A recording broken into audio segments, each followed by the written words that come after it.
तो 2 नवंबर 2025 Navi Mumbai DY Patil stadium ICC women's world কাপের ফাইনাল চলছিল এবং সাউথ আফ্রিকাকে হারিয়ে ইন্ডিয়া প্রথমবার আইসিসি ওমেন্স ওয়ার্ল্ড কাপ জেতে। আমল মজুমদারের মেয়েরা এক দুর্ধর্ষ পারফরমেন্স করে এবং তার দরুন এক অসাধারণ ম্যাচের সাক্ষী থাকি আমরা। তো ওমেন্স ক্রিকেটের নেক্সট আইসিসি ইভেন্ট এই মাসে রয়েছে, সেটা হচ্ছে ICC women's T20 world cup. IPL আর চ্যাম্পিয়ন্স লিগের জ্বালায় ভাই একেবারেই আমি ভুলে গিয়েছিলাম। অ্যাকচুয়ালি আমার মনে ছিল কিন্তু আমার খেয়াল ছিল না যে টুর্নামেন্টটা 12 তারিখ থেকে শুরু হচ্ছে। তো এই ভিডিওতে আমরা চটজলদি ইন্ডিয়ার টিমকে একটু রিভিউ করব এবং তার সাথে সাথে দেখবো যে টোটাল কতগুলো টিম আছে, কবে শুরু হচ্ছে, কবে শেষ হচ্ছে, ওভারঅল একটা আমরা রিভিউ দিয়ে দেবো। ঠিক আছে গাইস, তো দেরি না করে প্রথমে আমি বলে রাখছি 10খানা টিম আছে, দুটো গ্রুপে ভাগ করে দেওয়া হয়েছে। ঠিক আছে, গ্রুপ এ এবং গ্রুপ বি। তো গ্রুপ এতে আছে guys Australia, Bangladesh, India, Netherland এবং সাউথ আফ্রিকা। এর সাথে সাথে গ্রুপ বি তে আছে England, Ireland, New Zealand, Scotland, Sri Lanka এবং ওয়েস্ট ইন্ডিজ। টোটাল 10খানা টিম। প্রথমেই বলে রাখি এটা লিগ বেসিসে ম্যাচ হবে এবং ডিরেক্ট সেমিফাইনালে 4খানা টিম কোয়ালিফাই করবে। ঠিক আছে, তো টুর্নামেন্ট শুরু হচ্ছে 22 তারিখে এবং প্রথম দিনই 4খানা ম্যাচ আছে গাইস, 4খানা। 3:30 থেকে শুরু হয়ে যাবে। ইংল্যান্ড এবং ওয়েলস হোস্ট করছে। তো ইন্ডিয়ান টাইমে 3:30 এবং 7:30 এই দুটো টাইমেই ম্যাচ আছে। প্রথম যে ম্যাচ যেটি 12 তারিখ সেদিন ইন্ডিয়ার খেলা নেই। আমাদের ম্যাচ আছে সেকেন্ড ম্যাচ যেতে 14 তারিখ এবং প্রথম ম্যাচেই আমরা সম্মুখীন হব পাকিস্তানের। পাকিস্তানকে নিয়ে বিশেষ কিছু বলার দরকার নেই, পাকিস্তানে আসবে যাবে। ঠিক আছে, ওদের নিয়ে কথা বলার ওদের নিয়ে কথা বলে টাইম ওয়েস্ট করার মতো ইচ্ছে এবং সময় কোনোটাই আমার নেই। তো প্রথমেই বলে রাখি যে টিমটা নিয়ে ওয়ার্ল্ড কাপে আমরা আগের বছর নেমেছিলাম প্রায় 95% সেম টিমই আছে। ঠিক আছে, সেই টিমটাতে প্রতিকা রাওয়াল ইনজিওর্ড হয়ে যায় এবং হার্লিন দেওলকে বাদ দেওয়া হয়, দুটো নতুন প্লেয়ারকে ইনক্লুড করা হয়, বাকি সবাই সেম। সেই হরমনপ্রীত, সেই স্মৃতি মান্দানা, সেই শেফালি বর্মা, সেই ক্রান্তি গড়, রেণুকা ঠাকুর, রিচা ঘোষ, অরুন্ধতী রেড্ডি সবাই আছে গাইস। প্রতিকা রাওয়াল, হার্লিন দেওরের বদলে আছে ভারতী ফুলানি এবং নন্দিনী শর্মা। ঠিক আছে, ভারতী ফুলানি ভাই অলরাউন্ডার, মিডিয়াম ফাস্ট বল করে, রাইট হ্যান্ডেড ব্যাটসম্যান, এবং নন্দিনী শর্মাও মিডিয়াম ফাস্ট বোলার। যেহেতু ইংল্যান্ডে ম্যাচ হচ্ছে এবং টি20 ম্যাচ, তো বেশি স্পিনারের উপর লক্ষ্য দেওয়ার দরকার নেই। ইয়েস, তা বলে এরকমও নয় যে স্পিনার নিয়ে আমরা যাব না। 3খানা স্পিনার আমরাও নিয়ে আছি, রাধা যাদব, শ্রেয়াঙ্কা পাটিল এবং শ্রী চারানি। ঠিক আছে, দুটো লেফট আর্ম একটা রাইট আর্ম। এবার শ্রেয়াঙ্কা পাটিলকে খেলানো হবে কিনা আই হ্যাভ নো আইডিয়া। ওকে, কারণ শ্রেয়াঙ্কা পাটিলের বল বেশি টার্ন করে না, একদম স্ট্রেট বল যায়। আর তার সাথে সাথে একটা লেফট আর্ম স্পিনার আমি সবসময় প্রেফার করি, কারণ সামনে বেশিরভাগ রাইট হ্যান্ডেড ব্যাটসম্যানই থাকবে।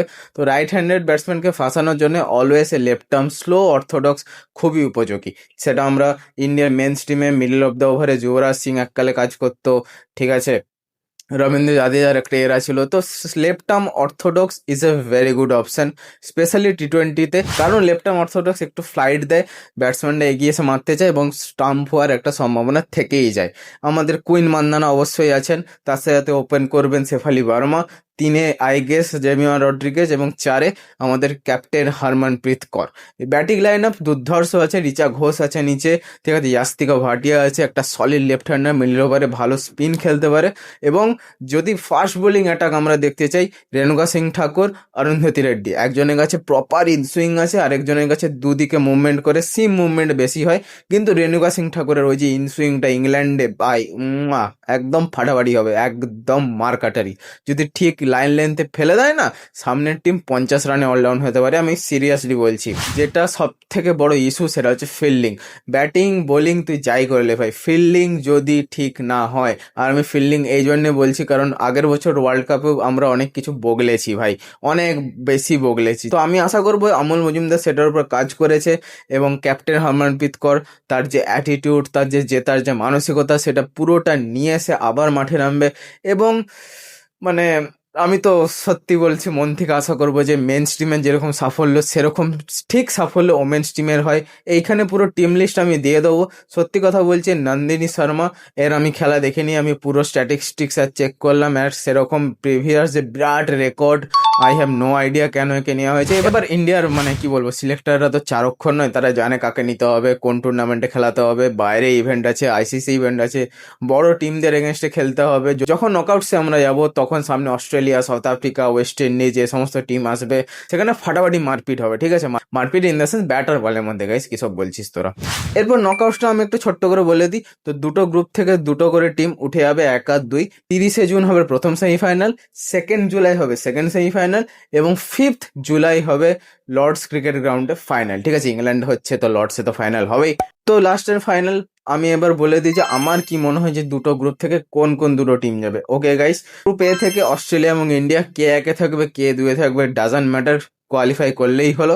এবং গ্রুপ বি থেকে আই থিঙ্ক ইংল্যান্ড এবং ওয়েস্ট ইন্ডিজ। এবার মাঝখান দিয়ে নিউজিল্যান্ড আর শ্রীলঙ্কা কিছু খেলে দেয় নাকি সেটা বলা যাচ্ছে না, কারণ শ্রীলঙ্কার টিমটাও ভালোই টাফ আছে। শ্রীলঙ্কাকে যদি হারাতে হয় তো ভালো বোলিং করতে হবে, ঠিক আছে? এরা নাত্তুগারা বোলিং করলে শ্রীলঙ্কার ব্যাটসম্যানরা কিন্তু আউট হবে না। এবার ওয়েট করতে হবে, বেশি দিন নয়, 12 তারিখ থেকে শুরু হচ্ছে। আমি যবে এটা শ্যুট করছি ভাই আজকে 3 তারিখ, আমি হাত জোর করে ক্ষমা চাইছি সকল ক্রিকেট প্রেমীদের কাছে যে আমার সত্যি লেট হয়ে গেছে। এটা আমি 4 কিংবা 5 তারিখের মধ্যে অবশ্যই দিয়ে দেবো। 1 সপ্তাহে ভিডিওটা সার্কুলেট হবে। এর সাথে সাথে ইন্ডিয়ান মেন্স টিমেরও পরপর সিরিজ আছে। নেক্সট ভিডিওতে আমরা কথা বলবো আফগানিস্তান সিরিজে যে ইন্ডিয়ার টেস্ট এবং ওয়ানডে স্কোয়াড আছে সেটা পুরোপুরি আমরা ভালো করে রিভিউ করব। ওকে, এই ভিডিওটা এখানেই শেষ করলাম। যদি ভিডিওটা পছন্দ হয় ভিডিওকে লাইক করে যাও, ইনফরমেটিভ মনে হলে কমেন্ট করে যাও, এবং এরকম আরও নতুন নতুন ইন্টারেস্টিং ভিডিও দেখতে হলে চ্যানেলকে সাবস্ক্রাইব অবশ্যই করতে হবে, তাহলে আমার মোটিভেশন বাড়ে। আর যত মোটিভেশন বাড়বে তত ফ্লো বাই ফ্লো নতুন নতুন টপিকে ভিডিও আসবে। তো দেখা হচ্ছে খুব তাড়াতাড়ি, ততক্ষণের জন্য জয় হিন্দ, বন্দে মাতরম, ভারত মাতা কি জয়।